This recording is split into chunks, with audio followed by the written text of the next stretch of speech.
When investigators apprehended Theodore Edward Gein on suspicion of kidnapping and murder, they realized they just uncovered the sadistic double life of one of the most beloved men in all of Plainfield, Wisconsin. The butcher of Plainfield was responsible for the murder of 2 women. However, the murders themselves weren't what gained him mass notoriety. It was actually what Ed had done with the bodies of his victims and the many corpses he'd grave robbed throughout the years. The youngest of 2 boys, Ed had a complicated relationship with his mother. Ed was born to Augusta and George Gein on August 27, 1906. She was a religious fanatic, and he was a distant parent because of his alcoholism. Augusta was a major influence in Ed and his older brother Henry's lives, and she made sure it stayed that way. His parents shared a strained relationship. She was a grocery store owner, while George struggled to hold down a job. Still, they stayed together because of their religious belief that divorce was a major sin. Despite being born in La Crosse, Augusta moved Ed and the rest of the family to Plainfield in 1915 after selling her store and buying an 80-acre property there. Reportedly, she'd become increasingly paranoid that her young boys would be corrupted by the women in La Crosse who'd persuade them to commit sins. Ed lived a life of complete isolation. On April 1, 1940, the father George died of heart failure. Ed and Henry had already begun working around Plainfield as handymen to support the household. For a brief period, it appeared that the Gein boys were making strides towards integrating into society. Ed endured a lonely childhood due to parental discouragement of friendships and relentless bullying targeting him for his effeminate nature. Ed faced physical challenges like a lazy eye and speech difficulties stemming from a tongue lesion, which made him a target for bullying at Rochecree Grade School. Despite his shy nature and tearful episodes, his mother ridiculed him, and his father resorted to physical punishment for crying. However, as time passed, Ed and Henry began to mingle more with the townsfolk, gradually breaking free from their isolated existence. Another factor motivating Henry in particular to break free was that he'd fallen in love with a divorced mother of 2. Henry tried to convince his younger brother that their lives were in no way normal, but this only seemed to distress Ed. Some say Ed actually committed 3 murders. The first one was of his brother. On May 16, 1944, a fire erupted near the Gein residence. Ed had been burning away marsh vegetation when the fire got out of hand. The fire department arrived at the scene and extinguished the flames by the end of the day. However, once they were done, Ed reported that Henry was missing. They managed to locate a face-down Henry lying dead in the fields, a little ahead of the Gein residence. Authorities ruled out foul play almost immediately, in part due to the fact that there had been a fire, and it was likely that Henry had died from smoke inhalation. Years later, however, historians studying Ed's case would claim that Henry's body was found with marks of blunt force trauma to the back of his head. In any event, Ed was not charged or even suspected of killing Henry.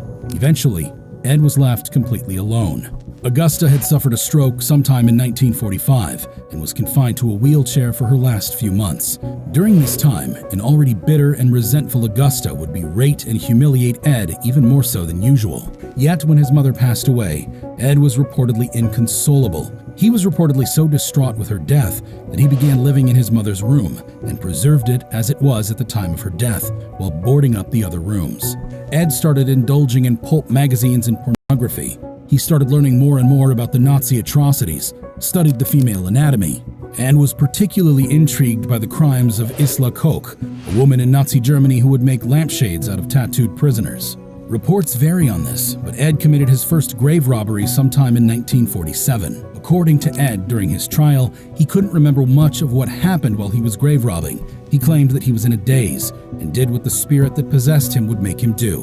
What they'd make him do, in this case, was dig up and exhume the bodies of over 40 women around Plainfield, take out their hearts, lungs, genitals, or sometimes cut off their heads, and return home with them. Ed claimed that he snapped out of the daze a few times and felt disgusted with himself. He didn't commit an actual murder until December 8, 1954. Ed would take home the body parts of the women he dug up, sometimes the whole bodies themselves, and use them to create everyday household items. He reportedly used skulls as soup bowls and ornaments, had a box of human noses and vulva, furniture made up of human skin, as well as everyday accessories such as belts and corsets made up of female remains. The most sinister of his trophies, however, was the corset. It was reportedly made out of a woman's torso with the breast tissue still intact. Years later, when Ed was finally apprehended, people in the neighborhood claimed they'd seen Ed wearing an odd costume and laughing with himself in the middle of the night. His sinister activities would never have been explained had it not been for the murder of a tavern owner in Pinewood, some 10 miles away from Plainfield. Mary Hogan shared an uncanny resemblance with Augusta, and when Ed first saw her, he knew he had to find a way to bring her back with him. In 1954, Ed traveled to the tavern in the middle of the night and shot Mary with a .22 caliber, took her body back with him to Plainfield, and skinned her. Reportedly, he kept Mary's taxidermy head with himself in a paper bag and used her skin to make furniture. While Mary was reported missing, it wasn't until 1957 that authorities finally apprehended Ed. The grave robbing continued on until 1957 without Ed ever being detected. He'd gotten so skilled at his craft that he would bury the caskets again with such accuracy that it was almost impossible to tell that anyone had been at the gravesite. However, his luck would run out on November 17, 1957, when Deputy Cheryl Frank Warden searched his house on suspicion of kidnapping and possibly murdering his mother, Bernice, a hardware store owner. When Frank went to visit his mother on November 16th, he was distraught to find the cash register broken into and bloodstains on the ground.